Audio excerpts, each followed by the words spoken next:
Starlink Mobile is a real thing. Yes, you are allowed to take it on the road with you, but what a hassle that might be having to set it up each time. If only there was an easier way, and there is. Aaron from A Better Theater is joining us to have a quick chat about it. I'm Brian. Welcome to Future Raza. Starlink on the road, surely that must be a big hassle and a big nightmare. What's your story, man? What's going on? Yeah, so I've had Starlink for a couple of years now, so it's kind of maybe one of the more early adopters of the system. It's been great, really well performing. I'm very happy with it, and it's I got it really not for home usage, but more being on the road, camping, traveling, that kind of thing. Now with the dish, and I have the rectangular version 2 dish that has an articulating motorized arm where you basically plug in power and then you set it outside and you're good, and it finds an optimal position for it. But what people realize is that you don't actually have to have the motors. As long as it's just pointed up, there's enough Starlink satellites going around now that it can triangulate and it can actually determine its orientation without moving the motors and start sending up and down data just as quick as you would have had before with that. And it's crazy. The early ones, I was one of the better than nothing beta testers, and it was good. It worked. It actually did the job. It picked its satellite and it ran with it. But I'll put up some B-roll right now showing just how many Starlink satellites there are, and it is quite a few. Over half the functional satellites in orbit are Starlink, and that's why the coverage is so good.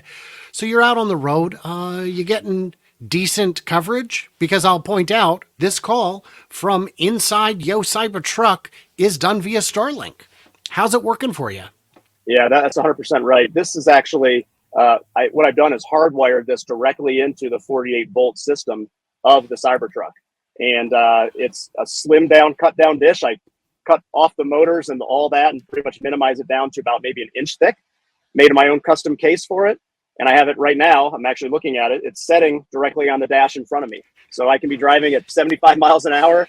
I could be out in the middle of nowhere and still have 100 megabit plus speeds where I'm, streaming music, and the phone calls will still come in over Wi-Fi, all of that sort of stuff. You cut into the wiring of the car. That is very brave. I am not going to do that myself. I'll just plug it into the USB. Wouldn't do it, would it? No. I get it now. I get it. So yeah, this is not a solution for absolutely everyone, just a few people. What kind of speeds are you getting on your speed tests? Yeah, like I said, probably around 90 to 100. I probably am a little bit limited right now by the router that I'm using. I have my own Wi-Fi router. I bypassed the Starlink router, and the reason why that is it allows me to keep at direct currents instead of using AC and turning on the inverters and all that. So I bypass that and have it wired directly in, and that's basically maxed out at around 100 from there. I can now. You did mention it may not be for everybody, but I think it is, and here's why. With the Starlink router itself, that's a normal household 120 outlet and plug. In the Cybertruck, you have those plugs. So you can very easily actually plug that in. Now, what you're going to be looking at is a 75-foot cable sitting around somewhere. You're going to have that fairly large router, and then you're going to have to plug it in, and then you're going to have to go in and you're going to turn on the inverter. So what you're doing is you're taking a DC battery, you're turning it to AC. That AC is then turning it back to DC, and then powering from there. I just said, I want to go direct DC all the way, higher efficiencies. You have an electric vehicle, you want to be as efficient as possible.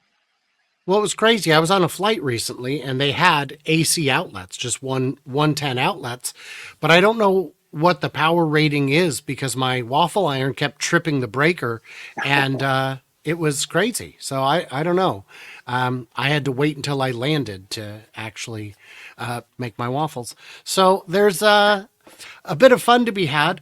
You're still on your road trip in the Cybertruck, and you are, for the first time in your life, a big celebrity, aren't you? I guess. I don't know. It's funny. As you mentioned, kind of introduced me. I run a bettertheater.com with a bunch of different streaming apps within the Tesla UI that Tesla doesn't have. And I'll be at Superchargers, and on my Cybertruck, I actually have the URL, bettertheater.com, on the front of it. Figure, do a little advertising for it. And people will come up and they say, "Oh, I know your site. I use it all the time." And I'm like, "Really?" And they're like, "Yeah, what's your name?" I'm like, "I'm Aaron." Like, "Well, nice to meet you. Yeah, you're famous. I know you from that." I said, "Well, I'm not famous for it, but yeah, I'm the guy behind that website."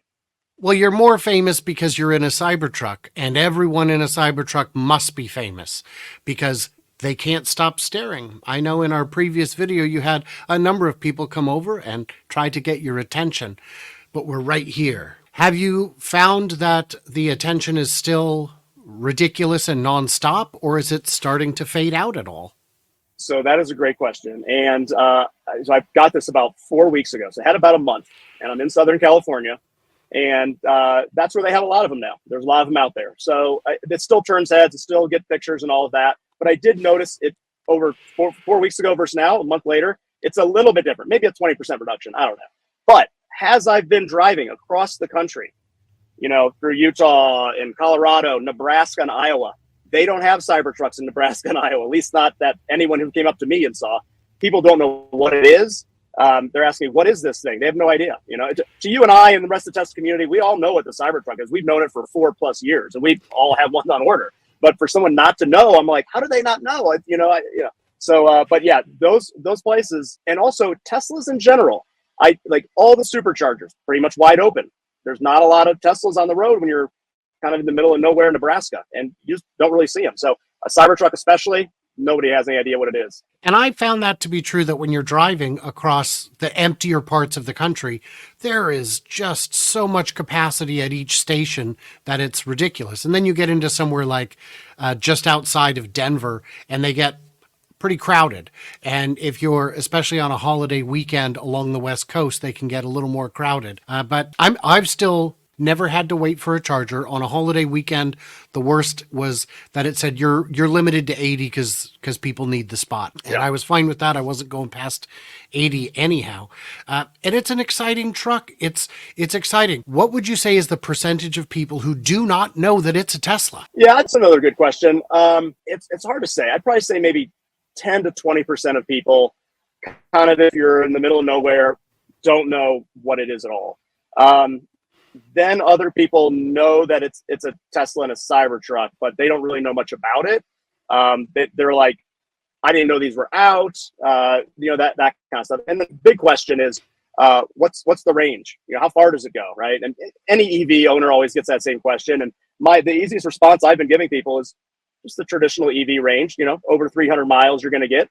Maybe a little bit more depending on where you're going and what you're doing. Sure. And I'm looking forward to a good test when someone puts on road tires instead of all-terrains just to see, because I don't need all-terrains. I just give me something a little more reasonable.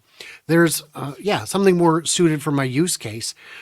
How much brand value do you think this is equals in terms of marketing? Yeah, I know. I've thought about that as well. We all saw the delivery numbers for Q1, and I think a lot of people were surprised. Obviously, the analysts were all surprised. I think they had a big miss.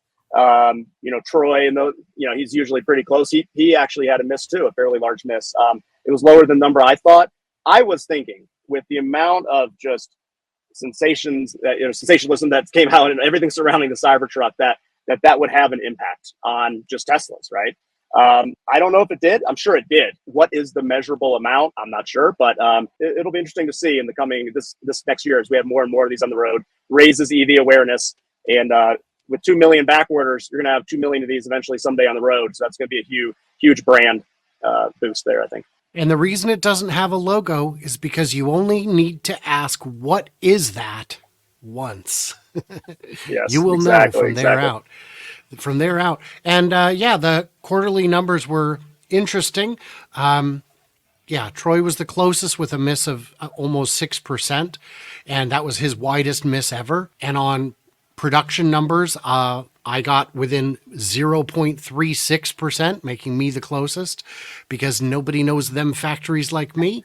And I've got some crazy metrics that I use to set my barometer, which I will share with you when we're done recording.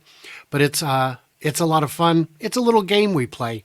So, since I've got a couple more minutes left, I had a question for you. What are the streaming apps that are on a better theater? So, a better theater, if you don't know, it makes it basically just like the Tesla theater, except with all the streaming options. What do you think are some of the more popular streaming options on there that aren't offered on the Tesla native theater? Yeah, Because so you've I got have it your up right Peacock, here. your what are they all? Yeah, I mean, it's pretty much you name it. I just really put MLB TV for baseball Oh, last week due to opening day. I figured, hey, let's get this on here. It's opening day baseball. Let's get the season started. So put that on there. There's all kinds of stuff. There's a lot of news channels here. So there's, what side of the news do you want, right? We have CNN, we have Fox News, CBS, Bloomberg. I mean, I could keep naming and naming all these, but it's nice. sure. It's nice to have that additional option. I think we saw kind of what happened with Disney, kind of disappeared for a little while on some people's screens, and it's popped back up, and it's on here as well. So the idea is to keep expanding this and really what people want. There's shoot a note. There's a contact us button, and something Sure. we don't have, happy to put it on. So yeah. Yeah, so your Peacock, your Paramount Plus, your Dropout TV from College Humor, your pretty much anything that can fit in a browser can be on there. Is that right? Yeah, And I but mean, basically, and I mean anything. I would probably say, yeah, there's probably anything that I'm sure people have. I don't know. There's one really killer feature, I think, on this too. Not only does it have the whole ecosystem in one single screen, right, that you're at, the last thing is if you don't see something that you want or that's you would like to have on there, there is basically a Chrome browser button that you click and it opens up a URL and just type in the URL. So if there's something we're missing, hit that and you can still go full screen. Again, the big thing about this is not only is it the list of apps, but you can hit go full screen and you break out of that small little browser window. We don't want a 5-inch window. We want to use the full screen in our Teslas, right? So that will allow you to get any site like that. Now, I have YouTube Premium, but I've never used it in my car because I don't know the password to that account. And boy, could they make that easier. The question I have is, does my YouTube music work while I'm driving? It doesn't, does it? Yeah, so that one I think it does. There's audio in general works. I've not had a lot of problems with audio. Videos definitely no. I think at the very low Of level they're course. cutting the codecs. They're pulling the plug on those. But I think that the audio does work on specifically YouTube music when you're driving. Yeah. Okay, well then I'll find out what my password is. Gah. In the comments, what did we miss? What did we misunderstand? What questions do you have about Starlink Mobile, using it on the go? What questions do you have about a better theater? I will not answer them, but maybe Aaron will come back and answer them if there are enough, or he'll address them in the comments below. That's what you got to do. Like, Through the Google Home app. that's my smart speaker thinking I'm talking to it. Everybody, like, subscribe, do the usual thing, smack the thumb in either direction. It's decorative, but it helps. And, if you want to throw some support around, there are links in the description. But everybody else, stay tuned, stay juicy, and I cannot wait to hear from you clever robots when we figure out how to get out of our Cybertrucks.